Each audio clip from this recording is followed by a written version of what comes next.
Yes. Yeah, I mean, just all the caffeine. Yes. I need a little drip at the moment. Like I'm Yeah. working all the time, and coffee is like my best friend and my cat. Keeps you going. That's it. Would you like to introduce yourself? Sure. I'm Keriann Long, and I have been a therapist for over 12 years. And I became a dating coach a couple of years ago. So I do both now, kind of moving more and more towards dating coaching. And my main goal is to help people find their person who they want to be in a relationship with and help them build a healthy, lasting, sustainable relationship. So there's just more happy, healthy love out in this world. Fuck yeah, that's all what we all need, right? Yeah. Well, what got you into that? Because that's super left field. Like Yeah. traditionally, it's like it's kind of potluck, right? Yes. So, Yes. what got you there? Like, what journey took you down this road? Yeah. So to become a therapist, I went the route of getting trained in marriage and family therapy because that's one of the main ways to be a therapist in California where I live. So I learned a ton about relationships. And I worked a lot with couples and families when I first started. And I saw over time that both by working with single people and by working with people who are already in relationships, that there were a lot of things that were problems in relationships further down the line that could be prevented if people got things right from the very beginning. So if people were choosing partners who they were more aligned with in terms of values, like that's one of the things that prevents most of the biggest relationship problems. And I had this really cool opportunity to become the therapist for a company of folks who had a lot of young men working for them. A lot of them were traveling a lot and had jobs that were kind of irregular. And so, because of that, it was hard for them to find partners and relationships. And so there were a lot of men in their 20s and 30s who were wanting partnership but hadn't found it yet. And so the person who brought me on thought, oh, you're a marriage and family therapist. You might be able to help these folks kind of get settled into their lives in a way that they want to be.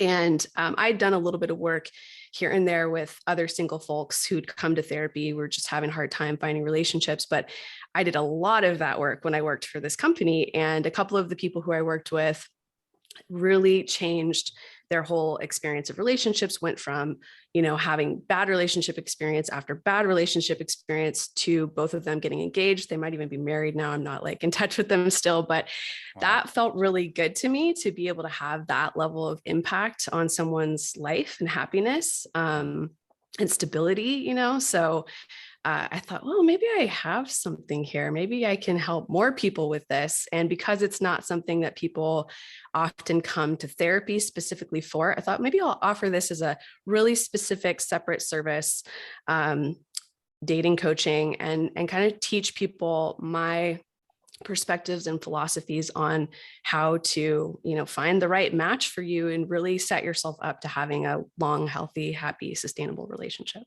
Wow. Wow. That's awesome. Yeah. So It's been really fun. I'm gonna ask like a rather direct-ish question of like, is it finding that person or is it like creating that person? Put in a better term, because that sounds kind of fucked up, but you know what I mean? When you say creating that person, what do you mean by that? As in, obviously you need, it takes two to tango, right? Mm, So it's building that relationship, but it needs to come from both sides, because one person could be putting absolutely. in all the work and then the other person doesn't really give two tosses, and you're fighting, you're sailing a sinking ship. So do you think it's that, or is it like we're going to find that one person, everything's going to be kind of plain sailing into the sunset?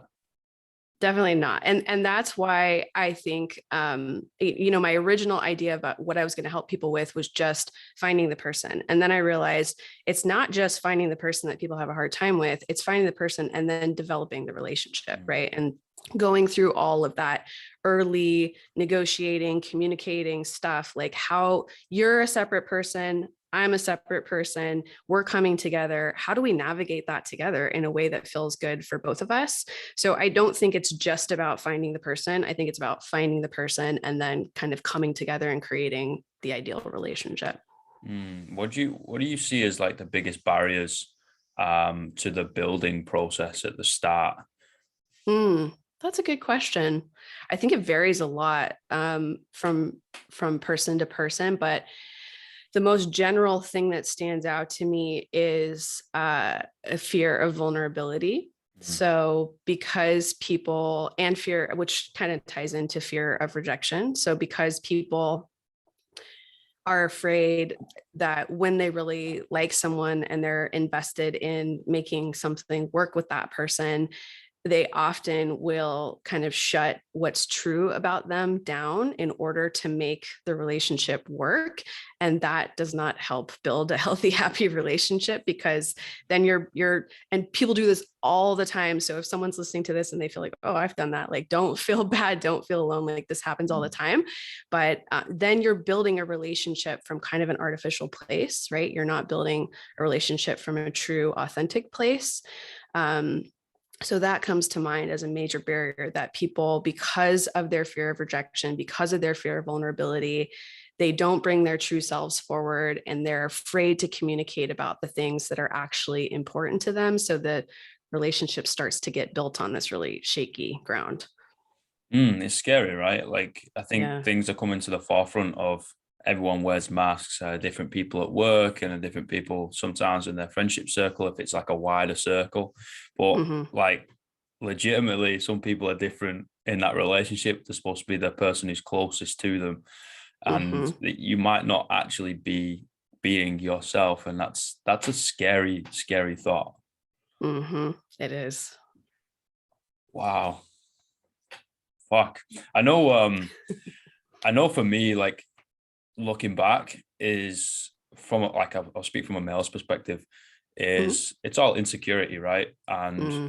feeling vulnerable for a dude is a big no-no. That's not happening. Hmm. Fear, you're unsafe, something's going to go down, you're going to get hurt, and usually, hurt means you start responding aggressively.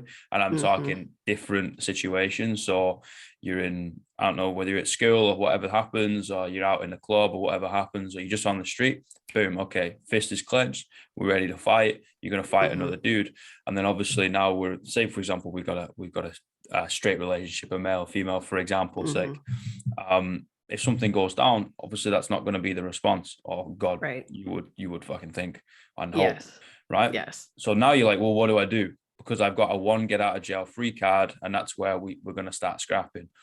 Hmm. That isn't going to happen now because it's a male towards a female and it's a relationship rather than just some Hmm. sort of like aggressive behavior towards a stranger. Like, well, what Hmm. do you do? And they have nowhere to go, and that's usually when they start Hmm. breaking down. Hmm. Hmm. And what happens often in relationships between men and women, I think, is that, and you can correct me if you feel differently, but that when men feel vulnerable, they get defensive. And because they can't be aggressive physically, which might be kind of the go-to reaction, like if you were out in the street, that might be your kind of biological response, then they can be kind of verbally aggressive, even if it's not to the point of yelling. It's the point, it can be come from a place of, it's really hard, not consciously, but unconsciously, it's really hard for me to accept that I might be wrong here, or that you might see some part of me that I'm not really comfortable with you seeing. And so I'm going to armor myself up by kind of putting on a strong front, or trying to make excuses for what I've done or what you're seeing in me, to try to like be on the defensive so that you can't attack me, right? Because that's the Mm. perception that, like I said, most of this is unconscious, but I don't want you to attack me. I don't want you to see this vulnerable, quote unquote, weak part of me. So I'm going to launch an attack back.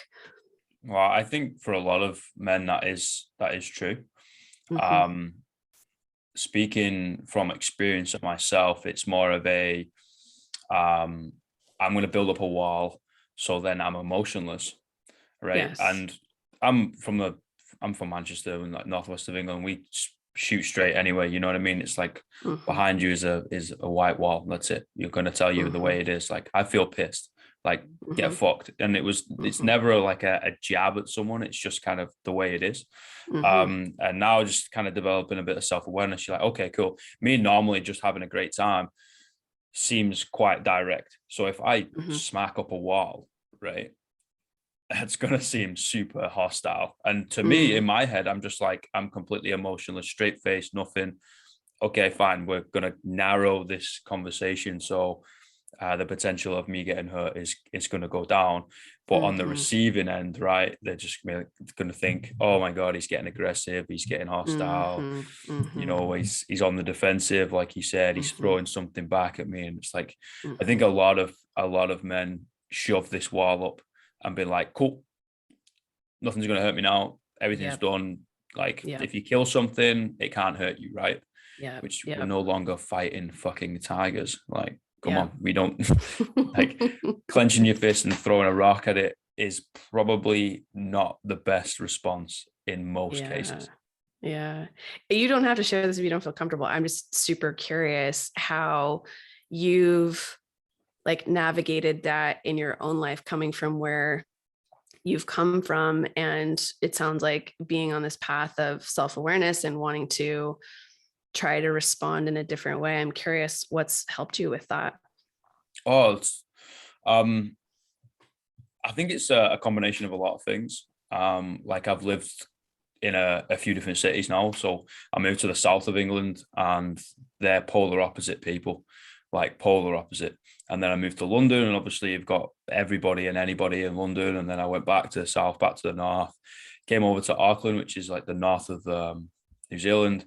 Now I'm in the south of New Zealand. And obviously like traveled around and met a lot of people, right? So you meet different people from different walks of life, and the fitness industry is a beautiful thing because you're coaching and having to interact and help people like are vastly different. So to be able to get better at my job, I have to look inside and be like, okay, how am I communicating? How am I portraying myself to this individual? How did it go down? You know what I mean? I can just drop F-bombs like it's going out of fashion, and that's just normal talking. But going down to the south for the first time, they're like, Alex, like you can't say that. I was like, what do you mean? Oh no, like what are you talking about? people are gonna take that literally. I was like, yeah, fuck, like no, they're not. You know what I mean? And they're just like, no, like again, this is a great example. Like you can't say that. And I'm like, I think naturally I'm rather self-aware, but that has definitely been vastly developed over time. But naturally I'm also like an empath too, right? So you'll feel something and I'll sense that. So if I do something and I sense a negative reaction or negative feeling on your end, that will fucking kill me. So I'll be like, okay, I've made this person feel whatever. I'm like, then how did I make that person feel it? And I would kind of just go through those processes in my head. So I think it's quite a few things that have come together. Yeah, it sounds like being exposed to lots of different people and lots of different ways of living and being and expressing yourselves, both through where you've lived and also through your work. It's the same thing for me in terms of being a therapist and being a coach. You have to learn how to interact with all kinds of different people and figure out what's going to land for them or work for them. And also this like empathic aspect that you have of you don't want to make other people upset. So and I mean that's one of the best behavior changers, right? Is like when we have that ability to have empathy for other people and we want to relate to people well, and we see that something that we're doing isn't landing well or isn't working quite right. That's one of the most powerful motivators for change, I think. Like self-reflection and self-awareness is so important. And I think everybody in any like job, any relationship, anything that they're doing, like a fucking hobby or whatever, I think that's what we need, because you can highlight your weaknesses, right, and work with them rather Mm-hmm. than blindly and ignorantly and arrogantly just being like, nah, whatever. And then they Mm-hmm. work against you. And then that just Absolutely. causes conflict between human beings, right? Yeah, definitely. Damn. Damn. What's this? Oh, this is interesting because I haven't and never will experience it. What is the difference between same-sex relationships, as in like um difficulties you see Mm. of between building the relationship between same sex and then opposite sex? Hmm. I have mostly worked with women who are dating women, talking about like early aspects of relationships. I've worked with men who date men who are like further into their relationships. So I don't know Oh, as interesting. much about kind of the building part. But one of the challenges, one of the good things and challenges of women who date women is that relationships tend to build very quickly between women. So the good part of that is that, you know, there's not a lot of barriers, there's not a lot of walls, connection happens quite easily and quite fast. The hard part about that is that women who date women can often get really immersed in each other's lives really quickly. And when, you know, I think we all can relate to that, those early feelings in our relationship or early feelings when we've met someone new where we're like really excited about them. We can't stop thinking about them. They're like, feels like it's their whole life. We can't wait to see them again. And when you are in that feeling and making really big life decisions, like moving in together, I mean, that's the biggest one I think that women who date women will often jump into quite quickly is moving in together, maybe introducing each other to each other's families. I don't think that's such a bad thing. But so the relationship can build very quickly in that state versus typically for women and men couples, that process is more prolonged. And so by the time people are making big decisions like living together or getting married, things like that, they're out of that initial limerence phase of being super excited about the other person and like can't think about anything but them. So they're making those decisions from a little bit more of like a grounded and rational place. So the main challenge I see for women who date women is like their lives getting too intertwined too quickly, and then by the time they're starting to actually really get to know each other, sometimes they can be like, "Oh gosh, what have I gotten myself into here?" Yeah. Well, why do you think that is?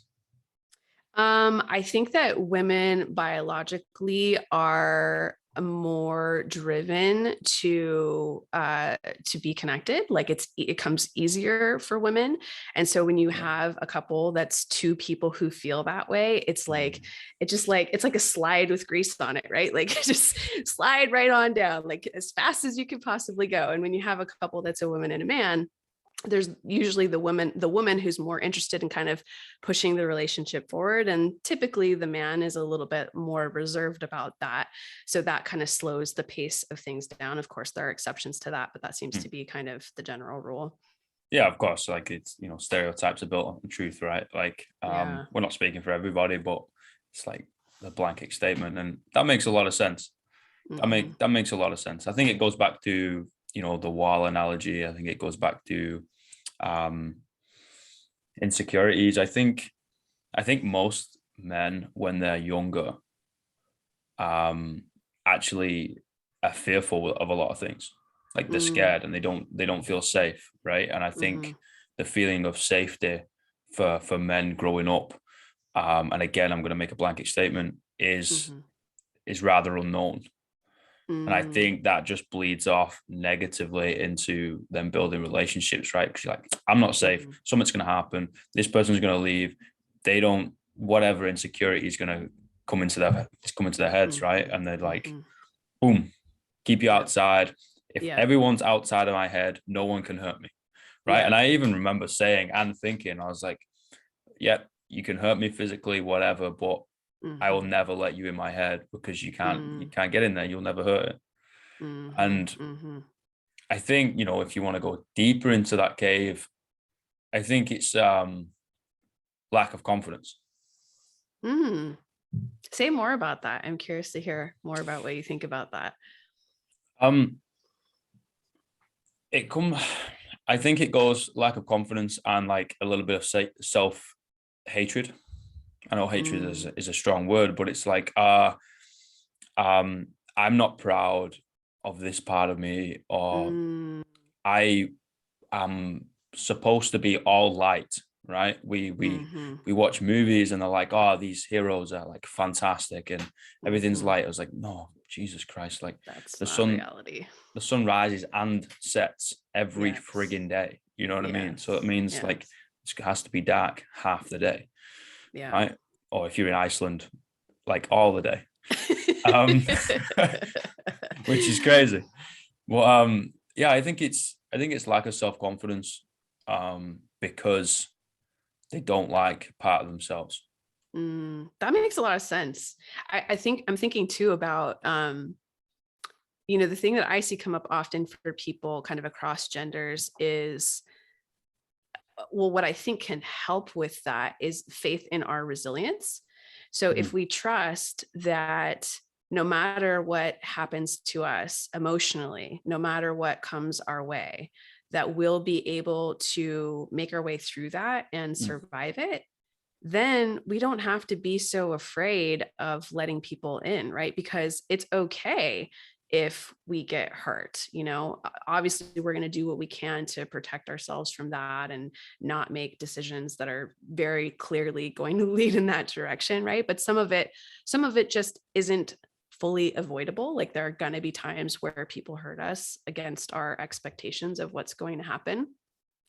But if we can know and be grounded in the fact that we'll survive, that we'll be okay, then it just creates more space for being able to open ourselves up in that Mm. way, I think.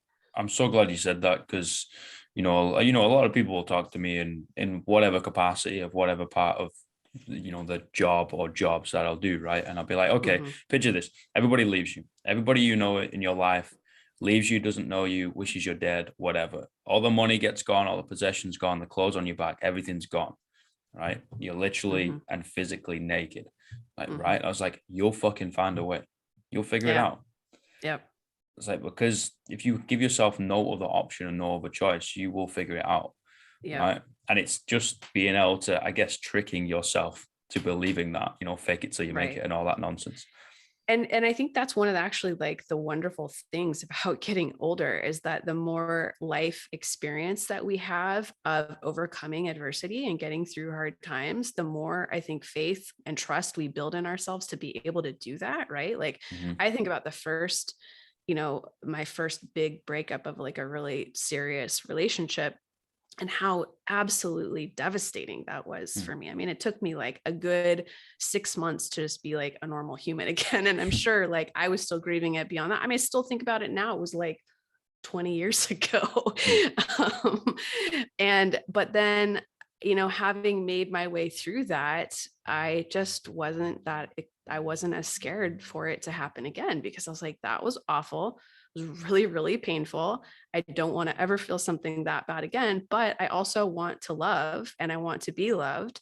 And I know that to experience that, there is some risk involved that this might happen again. I might get hurt in the same way, but I just trusted that I would be able to make my way through it because I already had, so I think that really helps.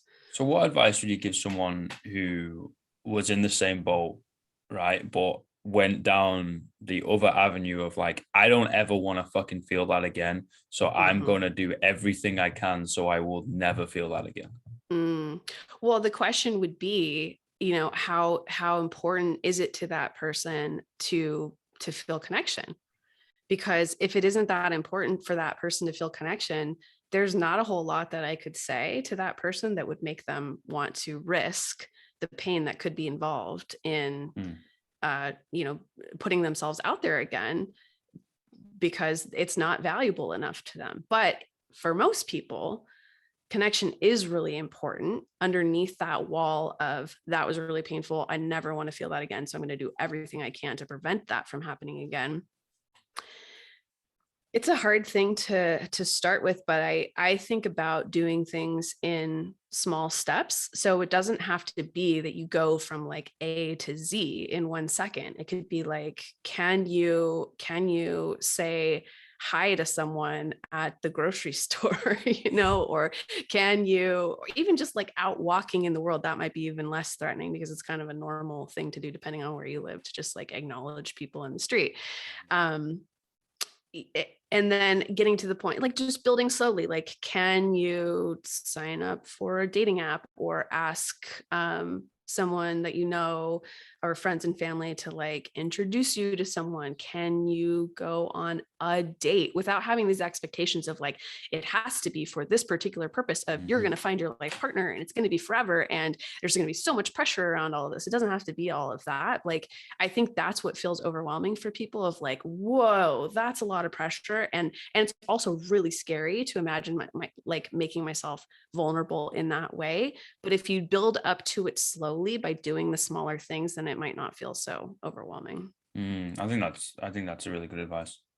Yeah. Thanks. And I think people are scared of going from like 0 to 100% commitment of a romantic relationship, right? And you're like, Yes. holy shit, dude. Like, you don't just sort of look at the base of Everest, look at the top and jump to the top. I'm like, right, exactly. like, there's a lot of small steps you got to do before then, right? And Absolutely. I think I mean, you correct me if I'm wrong, but I think the better you are at building platonic relationships, the Mhm. better you are at building romantic relationships. Absolutely. Absolutely. Yeah. Because ultimately, a healthy romantic relationship has that foundation of a platonic relationship. Mm. You have that friendship with each other, that's a great foundation to build a romantic relationship from. So yeah, if you already have that skill in your life, then that's going to translate to romantic relationships for sure. Mm. Do you think they have to be best friends? No. And I think that there are some benefits to couples not being best friends, which is kind of against popular ideas about what relationships should be like. But I really like the therapist and writer Esther Perel, and one of her kind of philosophies is that, which I have totally seen to be true in the people that I have worked with over time and in my own relationships, is that it's important to have healthy separateness in a relationship, and that to put the pressure that culturally we currently put on partners, especially spouses, that this person is going to be your everything, your best friend, your confidant, your sex partner, your person that you watch Netflix, like all of the things, your emotional support, your financial support, or at least like mutually contributing to that. That's a lot of pressure for any one person and any one relationship. And it's often not a realistic expectation. So it's healthy and good to have other relationships outside of your romantic relationship where you also get some of those needs met. So I think if you have a best friend outside of your partnership, that's not a bad thing. In fact, that's probably going to help your romantic relationship because it allows you to connect as partners in a way that might be different than, I mean, that's the goal, right? Like, you're connecting in a way that's different from your friendships. You might have a friendship be a part of your romantic relationship. I can't imagine somebody not having a friendship be a part of it, but the person doesn't need to be your best friend. Mm. Yeah, I think it's really important to have very, very strong relationships outside of your romantic relationship, outside of Yes. partnership, right? Yes. Like, definitely. Definitely. And do you think opposites attract? And do you think it Mm. works? I have mixed feelings about that. I mean, I definitely think opposites attract. The one way that I think that can be really difficult for people, and something that I end up helping people with a lot, is that people who have an anxious attachment style, so they tend to really value their relationships, think a lot about them, and be kind of on edge and on the lookout for any signs that something might be off or wrong in the relationship, those people are often attracted to and pair with people who have an avoidant attachment style, which is people who are more independent, want more space, kind of can be hot and cold about being connected and pulling away from the relationship. And so when those two people date each other, it creates a lot of conflict in the relationship because they want very different things, and the things that they basically trigger each other all of the time because of the different things that they want and what's important to them. So that's one way where opposites attract that can be very difficult. It can be worked with if there's a lot of consciousness around what's happening and a lot of communication about like, okay, this is what I need here. This is what you need here. Can we find a middle path that honors both things? But in terms of other things, like I think about most of the couples that I know have kind of a balance of an extrovert and an introvert. And I think that can work very well because the extrovert kind of helps pull the introvert into the social world a little bit more than they might otherwise inclined to be. And maybe the introvert helps the extrovert kind of be a little bit more grounded and create a home life also. I'm trying to think of other things where their opposites can attract. But yeah, I mean, I think it's good for people to have differences and come together in partnership. I think if two people were exactly the same, that wouldn't make for a very dynamic or interesting relationship. So it's fine to have significant differences as long as you can communicate about what each of you need and find the middle path between the two.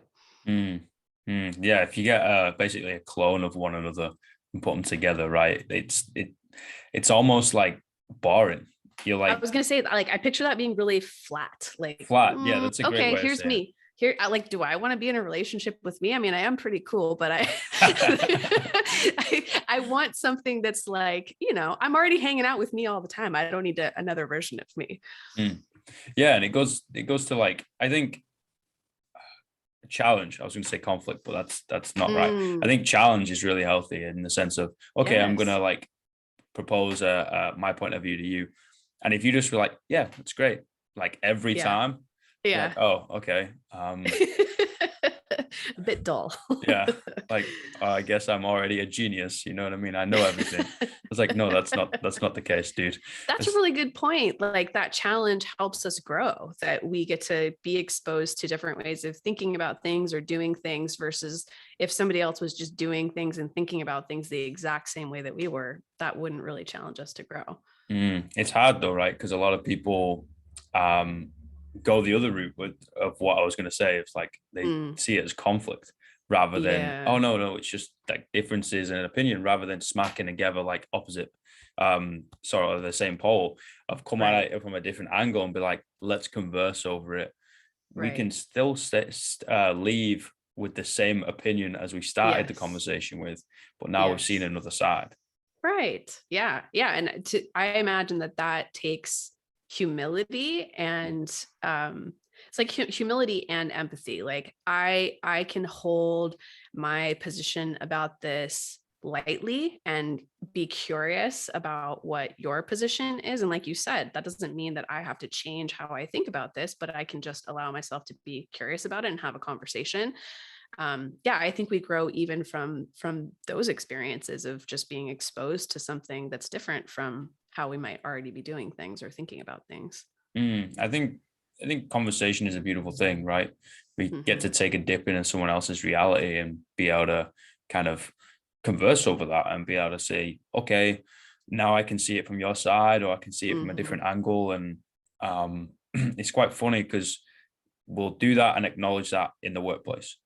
And a lot of us will do that and acknowledge that in friendship circles.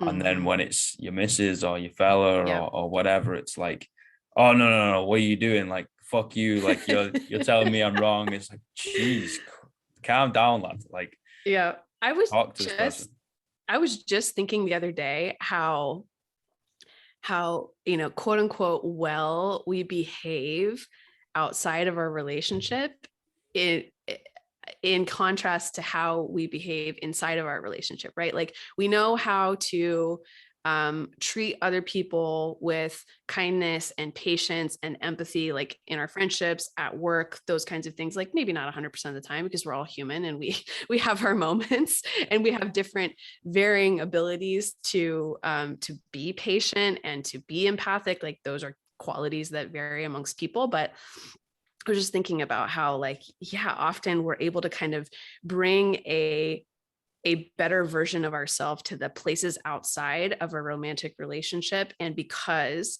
our relationship is safe and because we have so much contact with that person, there's just naturally going to be more potential for conflict. We don't always extend, we don't often extend those same qualities that we bring to our other relationships to our partnerships. And I think if people just were conscious of that alone and thinking about, what I really want, like what my intention is to bring the best version of myself to my partnership as well. Again, it's not going to be perfect all of the time. We're humans, but like really intending to do that, that would solve so many relationship problems, because usually the opposite is happening, right? Like we're bringing the tired, worst version, like least filtered version of ourselves to our partnerships. And I think they can suffer because of that. That's totally right. And people think they're safe, right? Safe, Mm-hmm. whatever Mm-hmm. that means. It's like, oh, it's fine. I've got her. They've got me. It's Yeah. fine. We're sorted, blah, blah, blah. But they don't understand it's either growing or dying. Like there is no Yeah. stagnant. Like the only constant in life is change. And it's either Right. you're getting better and things are get progressing and getting better and better and better. And you're learning more Right. about yourself and the other person, and then more learning more about you and the combination between the two of you, or Right. it's going the other way, right? And it's like, oh no, it's fine, and then next thing you know, you're getting served with a divorce paper. Right. And I really think about, this is kind of like a non-traditional way to think about relationships, especially because of the way that kind of marriage used to be framed. But I think about relationships as being like an ongoing choice. They are an ongoing choice, right? And we don't often think about it through that lens. We think about, oh, I'm with this person now, and so they're going to be with me Mhm. until something catastrophic happens, and then maybe they won't be with me. But especially for people who get married, I think a lot of people think like, okay, well, this is going to be for life now, and so I don't have to worry about how I'm treating this person, not consciously, but this is kind of what happens. Like, I don't really have to worry about how I'm treating this person because I've got them, they're mine now. And I don't think that's a helpful way to approach relationships at all. Like we are people, we are was like, what was the word I was thinking of? We are like autonomous beings. We both get to decide whether or not we want to continue to be in this partnership. And even if you have a value around marriage, that marriage is till death, or it's something that you never break, you don't believe in divorce, I still think it's really healthy and helpful to bring that perspective to a relationship, that like even if this person, quote unquote, has to continue choosing me, like I want them to want to continue to choose me. So how do I want to show up in a relationship so that they're going to want to continue to choose me? Not from a place of like, let me be exactly who they need me to be or want me to be in order for them to like me, but like I want to be the best version of myself, so this person continues to want to be in this relationship, and that I want to continue to be in this relationship. Fuck yeah. And you said a phrase there of "they're mine," and that Mm, that really stuck with me because so many people live their life like that. Oh, they're mine. totally. I was like, what? You think you fucking own them? Like, are Nope. you crazy? Like, Yep. the only other time that will happen is if you have a slave. So you're Right. relating your partner to a slave. Are Right. you absolutely mental? I was like, no, you Yeah. don't own them at all. They're not yours. Yeah. Like they're choosing to be with you and you're choosing to be with them. Right. Honor Exactly. them as an individual, yourself, and the space that you've then created between you. And Yes. do something about it. Build it Yep. rather than Yep. just, oh no, no, it's fine. Yep. Yep. Yeah. I mean, like Wow. you said, the relationship is either going to be growing and evolving, and the people are going to be growing and evolving, or it's going to be stagnant. And that's not going to feel good for anyone. It's not going to be healthy for the relationship. Now that's where people start, straying too far away from home, right? And Yeah. things get awfully messy. Yeah. Wow. I'm a little bit blown away by this. There's so much to talk about when it comes to relationships. My brain is just full of information about all of this stuff. Well, my brain's already blown. So if you wanted to throw anything else in there that's just gonna like completely destroy my brain for the rest of the day, I'm always up for it. Like it's I think something that really blew my mind, that only recently in the last like 2 years have I kind of been shown it away or exposed to it, is like non-traditional relationships. Mhm. I don't want to say I come from a traditional background because, well, I don't. It's just very working class. But we have and I'm not saying same sex is non-traditional. That to me is Mhm. completely normal. Do whatever you want, date however you Mhm. want, fuck whatever you want. Like I don't really care. Do what you think. Mhm. Um, but like there's like a polyamory Mhm. and like completely left field. I've pointed to my right, completely left field. I'm awake, honest, completely left field. I was like, that is really interesting and fascinating to me because I have zero like knowledge on it. Mhm. What's Yeah, it's some what's that go like? ahead. It's something that I honestly am really realizing I want and need to learn more about, because I am not an expert in that subject at all. But more and more people are coming to me all the time with an interest in practicing polyamory in their Mm, lives. And so I'm like, all right, this is the trend. This is the way things are going. This is something that I really need to be well versed in. Um, and luckily there are some good resources out there for learning about this and kind of figuring out how you might be able to implement this in your life if it's something that you're interested in. But yeah, it's complex. The main thing that I know about polyamory is that it requires a ton of communication. And one thing that I've learned about it too that I find really interesting is it, it kind of, because you're going outside of you know what we've considered to be a traditional relationship structure, you have an opportunity to kind of deconstruct all of that, of like, this is what a relationship looks like and this is what a relationship is.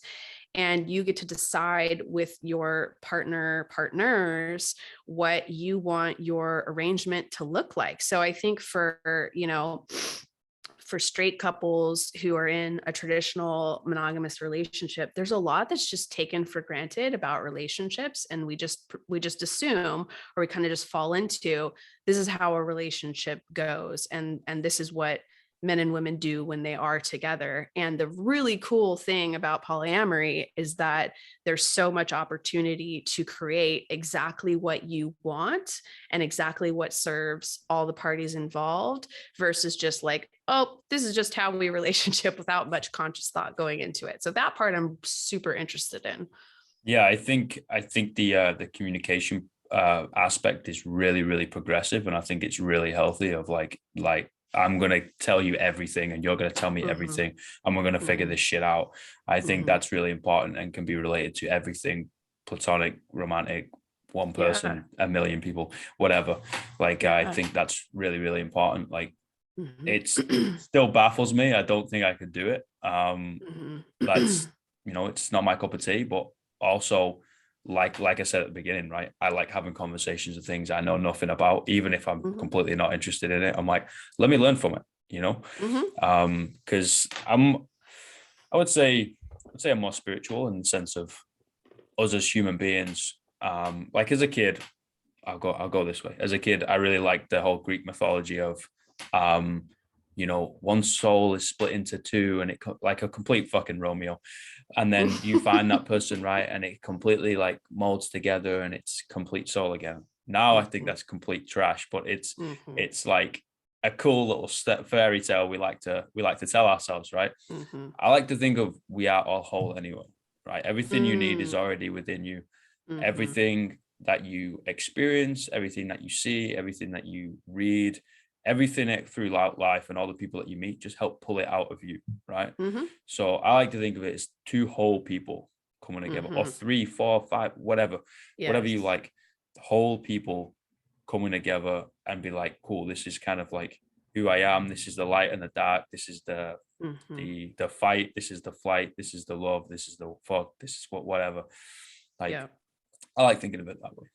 I think that's so healthy and helpful. I think that that idea of, I'm incomplete until I find my other Oh, half, like, not helpful, no. and again puts so much pressure on this other person to make you happy, to complete you.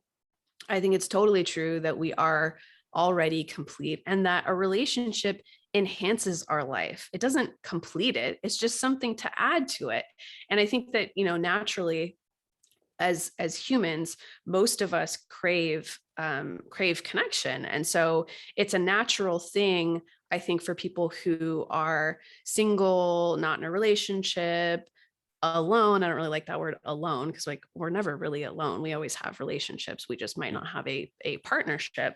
I think it's really natural to desire that when you don't have it. It seems like now there are more and more people who are feeling like, I don't actually really desire it. I feel fine on my own. I don't really particularly want to have a partner. That's cool too. But yeah, this idea that we need this other person in order to be right or be whole, I think that's not true. And here's something for you, like, this blew my mind and I completely agree with it, is the feeling of want is stronger than the feeling of need.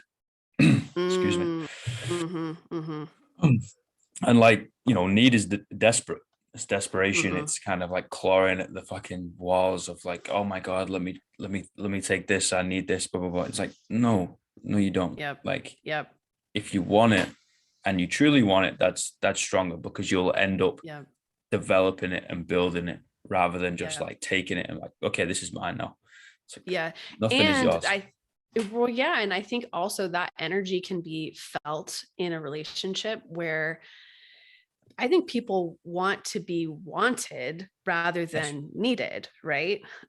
So when a relationship is starting from this place of, I need you to be okay, or I need you to be complete, that energy turns off a lot of people. Like, ooh, that doesn't feel quite right. Like, I don't, some people like that, usually because of something that happened earlier on in their family life, where they Mhm. felt like maybe a family member, usually a parent, needed them, and so they built identity around that. And then when that shows up again in a relationship, it's familiar and they like it, so that can be appealing to people. But um for a lot of people, it's like, ooh, like, that doesn't feel good. That feels like a lot of pressure. It feels like, um yeah, there's like this neediness, clinginess piece to it that doesn't feel quite right, versus like, oh, I'm good. I'm complete. I'm whole over here, and I desire you. I want to be with you. I enjoy your presence. I enjoy what you add to my life. Like, that's, I don't know. Even just saying those words, I feel like the difference energetically between Fuck those yeah, two ideas. that's exactly what I was just about to say. It's just like, Yeah. imagine someone coming up to you and be like, I need you. You'd be like, Yeah. oh geez, that's a bit, all right. But if someone comes up to you and goes, I want you, in Yeah. any sense of the word, right? You're like, oh, hello, let's go. You know what I mean? I'm Like, interested. yeah, I'd be like, tell me more. Yeah. It's and that's literally one word difference and Right. completely change the narrative. Right. Yeah. So if I was to like, okay, give me 3 to 5 key points of building a strong and I'm not going to use the word successful because that comes in many forms of, people define that in different ways, right? Of a Yeah. strong relationship, what would you say? What would you say is Hmm. key points? Well, I mentioned one before, which is that you are as aligned in values as possible about the big, important things. So, like, looking for that in the beginning of a relationship and kind of using that as something that you decide about whether or not you want to invest in long-term partnership with this person. The other thing that I feel really strongly about is the importance of being able to communicate well with each other. So people have different kinds of communication styles. And the question is, how do those two styles fit together when the two of you need to talk about difficult things?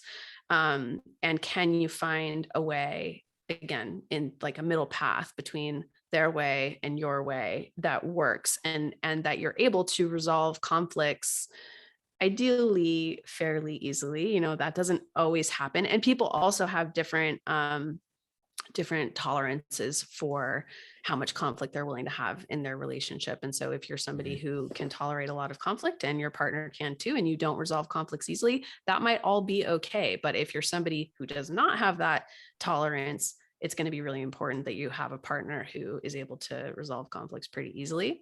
So that's two. What else is really important for building a healthy relationship? I think having some shared interests and things that you can do together that you enjoy doing, so that you have kind of like a mutual common ground to build upon, and just like a way that you're able to connect that feels important and fun for both of you. That's pretty an obvious one, but feels worth mentioning. What else is important?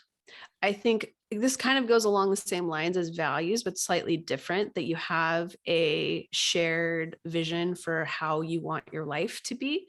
So I think this is a piece that a lot of people don't really think about until they get way further into their relationship, where they're thinking about, getting married or living with each other. But I think if you're going to be investing in a relationship and you want it to be something long-term, that's helpful to talk about all the time, like, and of course these things can change too. So it's not like you talk about it once and then it's set in stone and that's the way that it's going to be, but having an kind of evolving, ongoing conversation about like, how do we want our lives to look like? What do we want to be doing for work? How much time do we want to be investing in work? Where do we want to live? How do we want to celebrate holidays? How do we want to interact with each other's families, each other's friends, all these kinds of things? There's actually this great book that the author sent me, and I probably would have never known about it otherwise. And so I'm grateful that they sent it to me, called The Hard Questions by Susan Piver. And that's kind of one of her theses, is that really you're not just choosing a person, you're choosing the life that you'll have together with that person when you're, investing in a long-term relationship with that person. And she's got a list of like, I don't know, like 50 questions or something like that, of things that are really great to just be able to communicate about like, yeah, what do we want our life to look like? So I think that piece is important. Trying to think what else. I mentioned this piece before too, but coming back to this again, like having room for healthy connection and also healthy separateness. So having things going on in your independent lives. So what happens a lot for people in early relationships is they will stop doing all the things that were important to them or that they really enjoyed. They might not see their friends as much or at all. They might stop doing the hobbies that they like to do. They might stop working out or, attending to their nutrition or whatever it might be. Because they're just so excited to be with this new person. So it's really important to stay connected to all of those things. And the level to which you're connected to them might have to shift to make space for this new person in your life. You might not be able to spend as much time on these things as you had previously. But you want to be able to hold on to those things and have a partner who's doing the same. That's going to contribute to a healthy relationship too. Those are the ones that come to my mind off the top of my head. That last one, like, it's also attractive for your partner to be doing all the shit, right? And Yes. having a little bit of ambition and absolutely, just kind of occupied elsewhere, like get a little bit of a hustle on in whatever way, whether it is, yes, to make some dollar, whether it is a hobby, whether it's in the gym or whatever, just got a little bit of fire in the belly, you're like, you get it. And it's kind of absolutely positively bounce off each other to be able to then grow as individuals as well as like together, rather than like, oh, okay, what do you want to do today? Oh, I don't know. What do you want to do today? Yes. Okay. Not very exciting. I guess we're not getting off the couch. and eating Doritos Right. all day again. It's like, Right. no wonder it feels fucking stale. Yeah. Like, Another thing that Esther Perel talks about that I really like is kind of along the lines of what you're just speaking to, that like even somebody who just has a hobby that they really like and that they've worked toward and that they're really good at, or just some area in their life where they really shine, that's really attractive as a partner too, of like you can see them, because so much about like maintaining sexual desire in a relationship over the long term is about allowing there to be some separation between the two of you, which is kind of goes against the way that a lot of us are like kind of taught to think about relationships, of like it's the merging of two souls into one. Like you're going to be together every second of your life and know every single detail about each other. Like that's actually not the recipe for maintaining sexual desire over time, which is why a lot of people have trouble with that in long-term relationships, and that it's healthy and helpful to have some healthy separateness. And so seeing your partner as this separate person from you who's doing this thing that maybe you know nothing about or have nothing to do with, like, I don't, for some reason, maybe she gave this example once, but I'm like picturing someone playing polo. I have no idea why that's coming to mind. It's like so random, but like, okay, yes, my partner's this really great polo player, and I go and I sit in the seats and I get to watch him play polo. Who plays polo? But just giving it as an example. And like, wow, I know nothing about horses. I know nothing about polo. I don't even know the rules of polo. I don't even know how polo works. But man, when I see my partner on that horse, just owning it at the polo game, like that really does it for me. So it makes sense that that's attractive when we can see somebody in their element shining in something that's totally separate from us. fuck yeah, like passion is attractive, and passion is also like infectious, right? You see someone like get really irate about something and going hard on it, they're like, fuck, I gotta go do something. And also you're like, I gotta be around this person because this energy that you're giving off in whatever you could be, I don't know, like the example of playing polo, right? You'd be like, oh, this is incredible. I want to watch this person play some pilly ass sport all the time. And Yeah. is it is it even a sport though? Like, I don't know. Sport for We'll rich call it an people. activity. Yeah, jeez. An activity. Yeah, that's probably what they Yeah. call it. Like, yeah, it's definitely attractive. I agree. 100%. I think I think separating, not completely just breaking it off, but having, like you said, healthy separateness, and tasks and hobbies and that you like to do on your own or with other people. Yeah, that's definitely, it's interesting too, because you're like, oh, what's it like? What did you do? Rather than, we do Yeah. the same shit. And I'm like, well, I know what it's like and I know what you did. Yeah. Yep. So I don't need to ask you.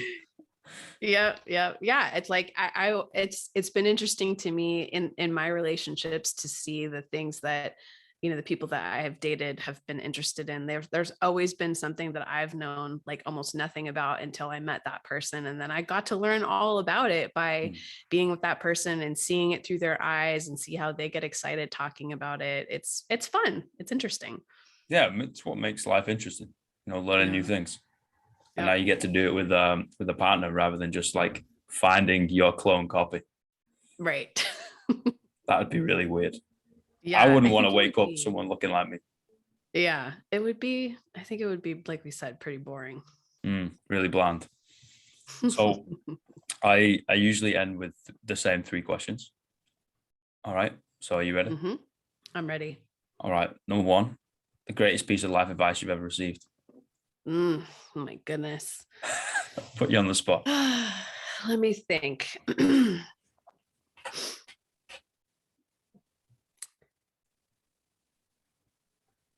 I think the thing that has impacted me the most, it's not like a pithy little thing. I mean, I don't really hold on to things like that very well, like a little statement, but it's really about the value of imperfection, and that we gain so much by allowing ourselves to be open to making mistakes and to see those mistakes not as failures but as opportunities to learn from. I feel like if you can bring that perspective into your life, that like there's no need to be perfect. All humans are imperfect. We're all going to make mistakes. Mistakes are not to be never to be had, like never, we're not to try to avoid mistakes completely, but we're meant to try things, see how it goes. If it doesn't work out, use what we learned from that experience as we take that forward into whatever we do next in life. Like I just find that so valuable. I think that's really important. I think that's really important to hear for a female, to be honest, because Mm, everything tells you need to be perfect, right? Like mm-hmm, lads, not so much. Like ladies, it's mm-hmm, like everything in your life needs to be absolutely perfect. And I'm like, honestly, no. Like mm-hmm, again, I'm going to speak from a lad's perspective. I'm like, if you painted some fucking quote unquote perfect lady in front of me, I'd be like, okay, like, mm-hmm. well, what are you supposed to do? Like, Mm-hmm, it's like the textbook. I'm good, thank you. But if mm-hmm, you get someone who's an individual, who's a fucking human being, who's flawed physically and everything, you're like, mm-hmm, wow, this is an individual. I can work with this. This mm-hmm, is definitely attractive rather than just this mm-hmm. fucking perfect picture. I'm like, no. So, ladies, from a dude's perspective, don't strive to be perfect. Just be you. That's a great thing for women to hear. No, legit. Like Yeah. I don't get it. Like I don't get the whole like souped up, got to be glammed up all the time. And I'm Mm-hmm, like, okay, like if you're doing that for you, you go do that because your mm-hmm. confidence will tell me that you're doing it for you, and the Right, confidence is what will be attractive, right? right, But if you're right. like doing it because you got to look a certain way or act in a certain way because you've got to do that, and I'm like, guys, it just feels fake. And that again, I can only speak for me, really. I was like, that's not attractive. Yeah, If you're just that's great doing to hear. you and you know I don't know, you've kind of got a bedhead or doing whatever, right? You're just like, that's fucking cool. Yeah, that's great. I'm sure Yeah. there are a lot of women listening to this that will be helpful. We'll be happy to hear that. Oh, anytime. Um, question 2 leads on. What's the worst piece of life advice you've ever received? Mm. Oh, let me think. Okay, so I'm gonna relate this to relationships because this is my thing. And that is that, and oh man, I still think that this is out there a lot, that you should play hard to get in relationships, Oh, because that is the recipe for insecure attachment, attracting people who have an avoidant attachment style. And if you are anxious, which a lot of people are, it's going to be so miserable for you. So don't do that. Be yourself, live your life, have experiences and things that you're doing outside of the relationship. Don't be like 24/7 on your like on your phone, like available to that person. Like you want to have your own life, but don't create that artificially, because that is not the grounds for a positive relationship. he had to get. I wouldn't even know where to start. You know what I mean? I play hard to fucking get. What a shit piece of advice. I know, Um, hate it. wow. So don't play hard to get, fellas, Don't play hard to get. ladies. Um, question 3, last one. What's 3 words you would tell your younger self? Oh my goodness. These are good questions. Oh, thank you. 3 words I would tell my younger self.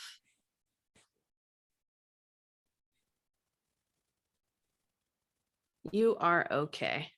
Mm, Yeah. Because I I think like that's that what a lot. we're so much of us, so often we're afraid of that. Like, I'm not good, I'm not okay, or I'm not going to be okay, or I'm not good enough, or any of that. Like, you could just let the little ones know, like, you're okay. You're going to be okay. Mm, that's beautiful. Thank you. And all the kids need to hear that. Yeah, I think so. Although kids probably shouldn't be listening to my potty mouth. Can The people who listen to this can tell kids that. How about tell that? their That'll kids, that'll yeah. be the way we get the kids to hear it. Yeah, yeah, I think so. Well, Keriann, I really appreciate your time, and that is Yeah. also a beautiful name.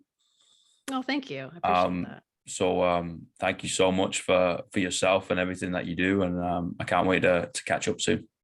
Yes, thank you so much, Alex. It's a pleasure talking with you. Well, if you're ever in, dicking around in the bottom right hand corner, let me know. We'll go grab a coffee and we'll chat some shit. Likewise, if you find yourself in Southern California, we'll get together. Well, I got some mates in San Diego, which is Mm, obviously right down south in California. yeah, So yeah, not too I, far. I I keep meaning to come over like whenever the borders open up, and they seem like they're Hmm. going to remain open, so I can actually get Hmm. back. That's Um, important. Yes. yeah, or maybe I'm known as a bit of a nomad, so maybe I just pack my things and live in a Yep. suitcase again. Yep. Who knows? But I'll be over pretty soon. Cool. Cool. Well, hit me up, but we will get together. Thank you, boss. All All right, right. take it easy. Have a good day. You too. See you later. Bye.